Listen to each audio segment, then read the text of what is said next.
So I got a house overfinanced by a meth head who had cancer, double homicide, suicide, who's haunting the property. What do I have to disclose? None of it. That's what we're talking about today. Welcome to the Utah Real Estate Show podcast, the show where two agents and a lender help buyers, sellers, and real estate professionals to understand the ins and outs of real estate. Hello and welcome to another episode of the Utah Real Estate Show. I'm Tyler Kazare, Utah Real Estate Agent. Jason Christiansen, mortgage lender. Aric West, Utah Real Estate Agent. And today we're going to be talking about seller disclosures. We're talking about REPC, the Utah Real Estate Purchase Contract, Section 7. And there's also a special document. Seller disclosures. The seller disclosures. Pretty exciting. So we're going to start with a story. It's story time by Aric. So Aric just got back from an exciting adventure, and we want to hear a little about your adventure, Aric. Biohazard cleanup. Yes. Very interesting. I just got back from basically what's going to be an estate sale. The individual died in the home as well, old age. We don't know what happened, but he died in the home. And he wasn't discovered for quite a while. And so it wasn't exactly the best situation. They ID'd him from his dental records because he was a pile of mush. That's how long he was dead. Yeah, I was trying to be a little bit more polite. But yes. Nice. So with that, we went through with the heirs. I went through the heirs with the heirs to the house. We went through the house. We had to coordinate biohazard cleanup of the home. We had to coordinate junk cleanup. We had to go through the home to find records.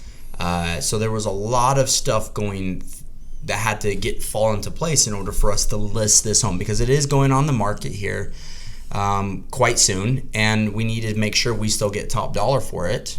And we had to do our job as sellers to do this. But one of the questions that was asked by my clients of going, well, how do I make this so nobody knows that somebody died in here? Well, and then this was in a different state, but let's talk about this as if it was Utah. Yes. What do you guys think?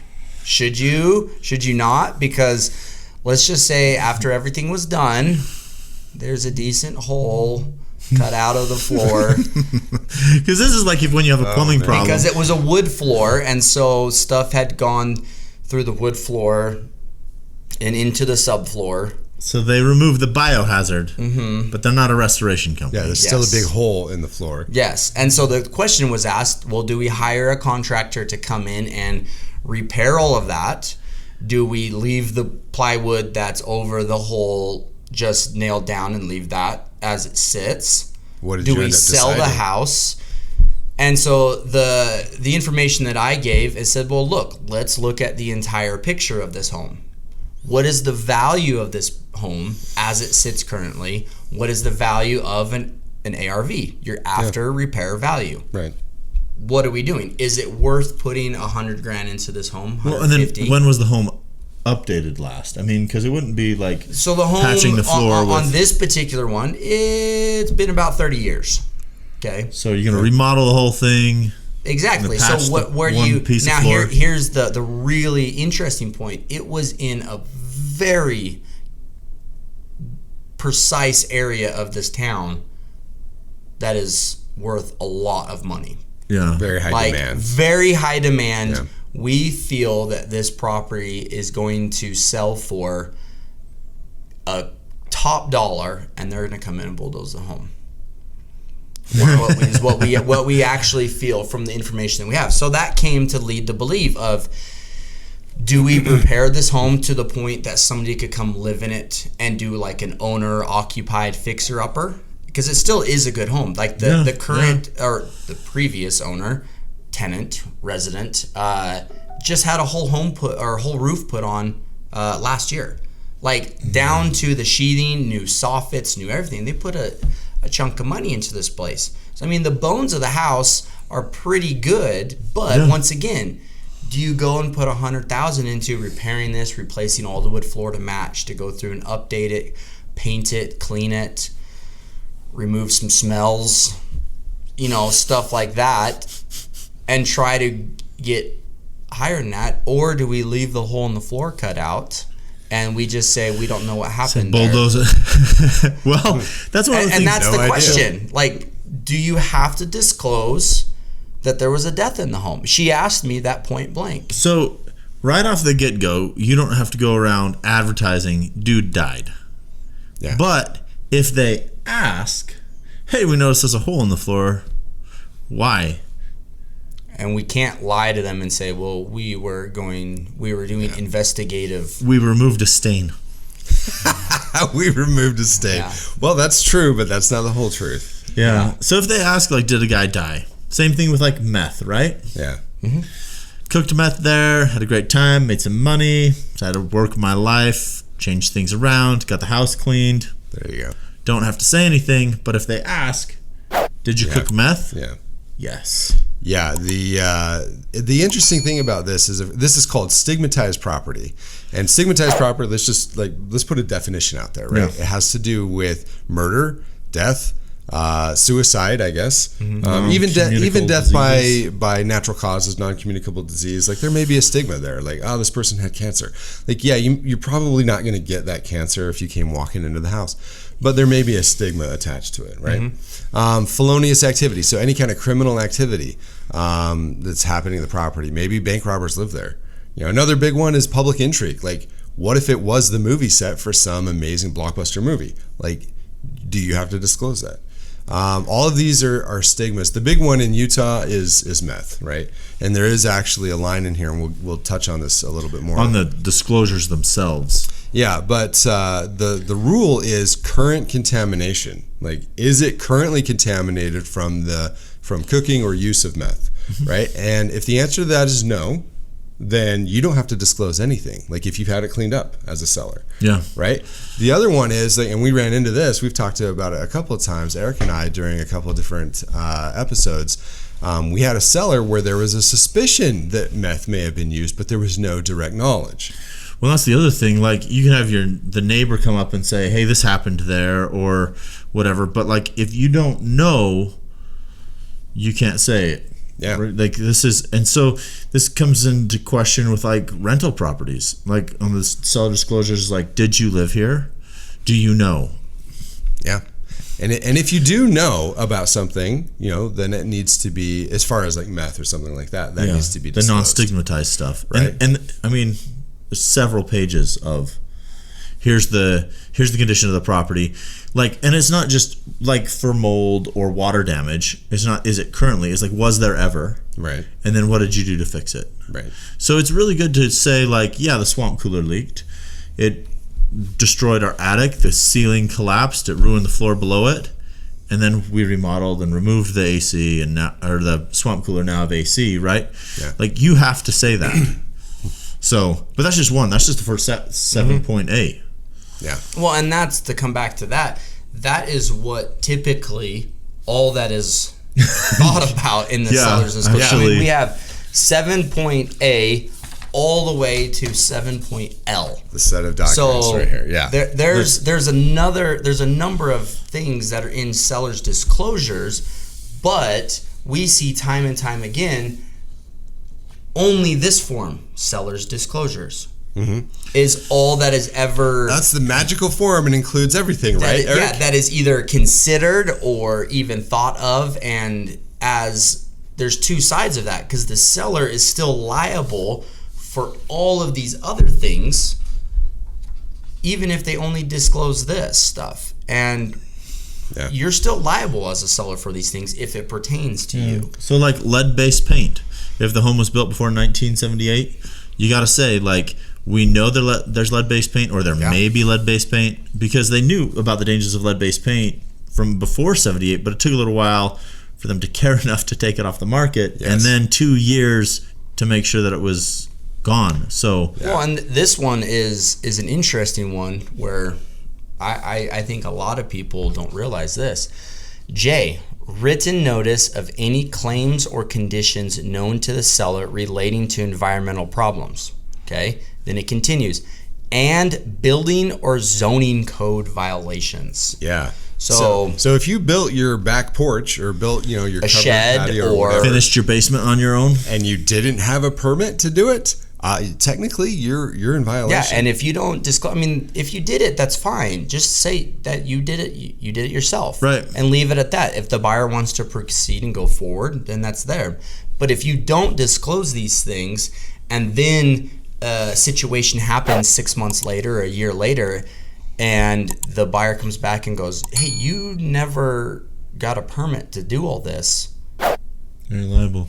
And you didn't do anything. Yeah. The CC&Rs are like one of my big pet peeves. Oh, because yes. like I have a property in an HOA and they just barely did it. So there were CC&Rs recorded in the early 2000s, and an amendment, and now a whole new CC&R. The documents. Yeah, they're all redone. So if you get online, because they're public record, you'll find all the old stuff and not the new stuff, because it's not there yet. So it's the obligation of the seller to say, hey, like, you can't park on the streets. You can only have so many vehicles at your home. Your home has to be pink. Like, this may be a deal breaker, but like, as a seller, you got to disclose this and do it up front. Yeah. Just like the title report, Well, and the way that I always talk about it to the sellers, because sometimes, this seller's disclosures page, it's 6 pages long of questions that they're going, well, I don't want to fill all this stuff out. I don't know if I want to do all this. And I just ask them, like, look, wouldn't you want these documents if you were buying a home? You're just trying to be honest up front with the guys and say, look, here's what I know about the home. They're trying to buy a home that could be $500,000 or more. Who knows? In 2 weeks. Yeah. Literally, how much information that can they dig up in just a week to 2 weeks? Jason can close here in 10 days now. So you have 10 days to gather 15 years of information on the home. It's ridiculous. Yeah. That's why this stuff's here. It's not to get them in trouble. It's to help the buyer. You're showing good faith of, like, look, this is how the home is. That's what's going on at my place. Speaking of helping the buyer, just coming back to your kind of pet peeve, CC&Rs are the responsibility of the seller to disclose, right? Mm-hmm. It's not the responsibility of the buyer's agent, which we are often saddled with, to go get the CC&Rs, to go get the PR. To get the minutes and the budget? Yeah, the minutes. You're not going to find that. You can't get that stuff. The seller has easy access, or relatively easy access to this material. And so it is the seller's requirement to make that information available to the buyer. Yes. Right? Not make the buyer go track it down. It's one of my personal pet peeves too. Water rights and shares. Yeah, water rights and shares. These pieces of information, a lot of times they are public information, like water rights and stuff. That's public. But at the very least, the seller has much easier access to this than the buyer does. And they should, in my opinion, it's my plug here, good agents should put that, they should attach that information to the MLS. So it is out there. What if, the seller has a short-term booking, they're going to rent the place out in a couple months. Oh, good. What if you get to So, if you're buying closing, this as maybe an investment home that is... You're going to put long-term tenants in there. Or short-term, you need to know. And this place is already rented for a whole month in 2 months. The seller doesn't tell you until closing. Can you get out of the contract for this? Yeah. Yeah, you absolutely can, because in here we have, I'm going to go back to this is the real estate purchase contract, section 7. The copy of any long-term lease, this is 7 F and G. F and G. Any long-term lease on the property or any short-term booking on the property, if they fail to disclose this, that is a failure on the obligation of the seller. It is a default of the contract. They did not disclose. But go back up to the very first line. It says, seller's disclosures no later than the seller's disclosures deadline referenced in section 24A. So you're under contract. The seller's disclosures deadline is actually sometimes non-existent. 2-3 days maybe. Yeah, it's going to be really fast usually. And so the seller has updated CC&Rs and they don't supply them. When can the buyer back out? Well, and I always, this is the rule of thumb that I give everybody. If it lands in front of a judge, how's the judge going to interpret this, right? Which is hard to say because we're not a judge. Yeah, we're not judges. Think but about the judge is going to take everything as simply and as transparently as possible. We know that. And if it looks like the seller was trying to withhold something, the judge is going to pick up on that, sniff it out, and he's going to penalize the seller. Here's another thought. With right now, like in this current market, there's agents that are out there getting listings, whether they're door knocking, phone calling, something like that, saying that they're super good and they can have this home listed right away, blah, blah, blah, all this other stuff. And some might be great, but there's a lot out there that I know that have taken listings and then the next day it be on the market, okay, and do this. Well, then they say they get an offer that day or the next day, okay, and it goes from listing to under contract in, let's just say 3 days. Sure. Over the weekend. And the due diligence deadline is... Well, and let's just say this. The agent just got it, from the time the agent spoke to the client to it's under contract, let's say it's 4 days. Okay? Because I know of several listings that this has happened currently. Yeah. Okay? The buyer put down $15,000 earnest money, which we've just done several times for buyers. Some uncommon. Okay? $15,000 earnest money. The seller is tied to $15,000 earnest money. Yes. They accepted it. Seller's disclosures is 2 days after that. They didn't disclose. They disclosed the seller's. The agent didn't have time to get the request for title insurance or the title company to get it back. Any of that stuff. The buyer now goes past the seller's disclosures deadline into a due diligence or anything. It's after that deadline. And they go, you know what? We went and pulled this ourselves. We looked at the CC&Rs. I don't want my house pink. This is in the updated records. You guys never disclosed this. You guys are in breach of contract. The seller just lost $15,000. Yeah, because the seller's now in default, and the seller must equal the buyer's earnest money. And if the buyers choose to go after that, they have full right to do that. It's where the contract's written. And it's right the here. agent's job to do that, to protect the client. And so I can guarantee you those clients are going to come after that agent for not doing their job. Guaranteed. On doing stuff. I So hope they would. this is still a serious thing, guys. And that's the big thing that we wanted to know. And it's so frequently overlooked. Yes. Yeah, seller disclosures. Yeah, we got you the 6 pages. We're good. Yeah, we got the page. We did that document. What's crazy though is the buyers pull their own PR, their own title report, and there's like tons and tons of debt. There's $1 million of debt on a $300,000 home. Actually, you don't even need to disclose that because it's stigmatized, right? Yeah. But anyway, tons of stuff. Pretty important. So what did we learn today? Well, my key takeaway is that no matter what you come up with or what you are running into on the property, there's never an opportunity in real estate for someone to lie if they're point blanked on a question. It's super important to have your ducks in a row before you list the property. Know who the owner is, know what debts are, know what happened in the property as best you can before you put that thing on the market. Well, and remember that as a seller, that's your responsibility to make sure your agent is doing this because you're the one hiring them to do that. So ask those questions, and if they're not doing it, they're responsible for that. You're protected to a point. Have you been to a house recently that was full of paranormal activity? Tell us about it in the comments below, and then share this video with your friends. If you want to get in touch with us, shoot us a text at 801-228-7687. Make sure you mention the show. You can email us at theutahrealestateshow@gmail.com. The Utah Real Estate Show is a production of Hive Collective at Presidio Real Estate with support from Security Home Mortgage. Security Home Mortgage NMLS number is 178787.